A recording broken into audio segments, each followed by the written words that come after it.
Okay, again, and we can also turn to stock options, and we can hit the delete button, and then we can easily delete our stock.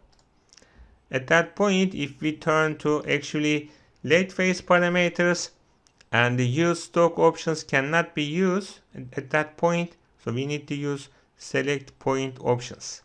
When I click here, and we need to select our actually and the point here. Okay, we can use the cancel button, and we can select our and the line and the point actually.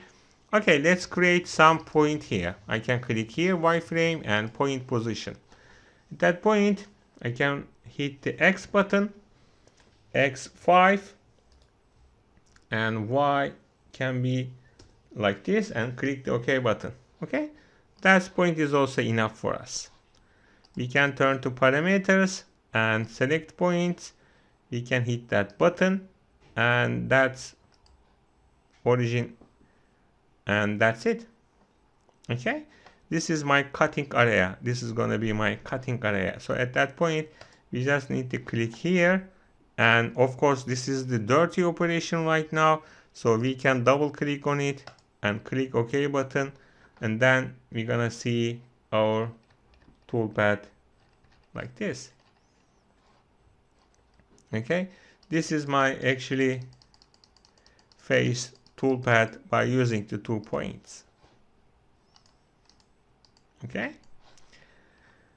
Okay, that's fine. And for example, it's also possible to use actually, even if, and we can select our points, we can reactivate row step over options here, and then we can click here, and we can double click here, and at that point we're gonna see the only one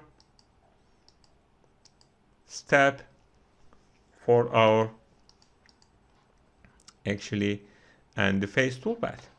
Of course, if you intend to create and more, we can turn here and write 3 here, and then we can hit that button, regenerate all dirty operations, and then you're gonna see and the 3-step 1, 2, and 3 steps for our roughing and or finishing process. I don't care about that stuff. Okay, so this is all about face toolpath. Okay, we can select points, or we can use stock options.